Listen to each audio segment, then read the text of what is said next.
নমস্কার বন্ধুগণ, আজ আবার অনেককাল পর তোমাদের সামনে নতুন ভিডিও নিয়ে হাজির হয়েছি। আজ তোমাদের আমি কন্ট্রাক্ট কি এবং কিভাবে কন্ট্রাক্ট করা হয় সেটা বোঝাবো। ধরো তোমার কোনো এক বন্ধু তোমায় বলল যে এই জামাটা তোকে গিফট করা হলো, আর তুমিও সেটা হাসি খুশিভাবে নিয়ে নিলে। আচ্ছা, এটা কি একটা কন্ট্রাক্ট? না, এটাকে কন্ট্রাক্ট বলা হয় না, কারণ এর মধ্যে কনসিডারেশনই নেই। কি ঘাবড়ে গেলে তো? কনসিডারেশন মানেটা হবে ভারতীয় ইন্ডিয়ান কন্ট্রাক্ট অ্যাক্ট 1872 অনুযায়ী একটা বৈধ কন্ট্রাক্ট হতে মোট 3টি জিনিস অত্যন্ত গুরুত্বপূর্ণ। একটি offer, acceptance and consideration. Offer মানে প্রস্তাব, অ্যাকসেপ্টেন্স মানে মেনে নেওয়া, এবং কনসিডারেশন মানে কিছু দেওয়া এবং কিছু নেওয়া। অর্থাৎ এক্ষেত্রে আমরা বলতে পারি কনসিডারেশন মানে হলো চুক্তিপক্ষদ্বয়ের মধ্যে কিছু দেওয়া এবং নেওয়া।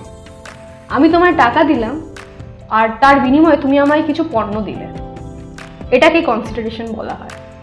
ধরো তুমি কোনো দোকানে গেছো এবং দোকানদারকে বললে যে আমি 500 টাকা দেবো, তার বিনিময়ে ওই ব্যাগটা নেব।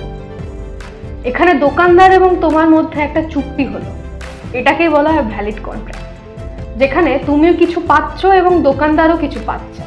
কিন্তু তুমি যদি দোকানদারকে গিয়ে বলো যে এটা আমাকে গিফট হিসেবে দিন এবং দোকানদারও খুশি মনে সেটা তোমাকে গিফট করে দেয়, তাহলে সেটা কখনোই কন্ট্রাক্ট হচ্ছে না, সেটা গিফট আইটেমের মধ্যে যাচ্ছে। ঠিক কনসিডারেশন বা কন্ট্রাক্ট সম্পূর্ণ বৈধ হতে হবে। অর্থাৎ তুমি কখনোই কাউকে জোর করে বা অবৈধভাবে কোনো জিনিস কনসিডারেশন বা কন্ট্রাক্টের মাধ্যমে আনতে পারবে না। অর্থাৎ কোনো চুরি করা পণ্য অন্য কোথাও গিয়ে বিক্রি করা বা তার বিনিময়ে কিছু নেওয়া, সেটা কখনোই কনসিডারেশনের মধ্যে পড়বে না। তাই মনে রেখো, no consideration equals to no contract. কেউ যদি কিছু না দেয়, তার বিনিময়ে অন্য কেউ যদি কিছু না পায়, তাহলে সেটা কখনোই কন্ট্রাক্ট নয়, সেটি কেবলই একটি প্রতিশ্রুতি মাত্র। আমাদের চারপাশে প্রতিদিন যেসব ছোট ছোট লেনদেন হচ্ছে, সে সকলই কন্ট্রাক্ট, তবে সেগুলো কোনোটাই কনসিডারেশনের মাধ্যমে হয়। ভিডিওটি যদি ভালো লেগে থাকে চ্যানেলটি সাবস্ক্রাইব করে পাশে থাকো, এবং কন্ট্রাক্ট সম্পর্কে আরও যদি কিছু তথ্য লাগে কমেন্টে জানিয়ে।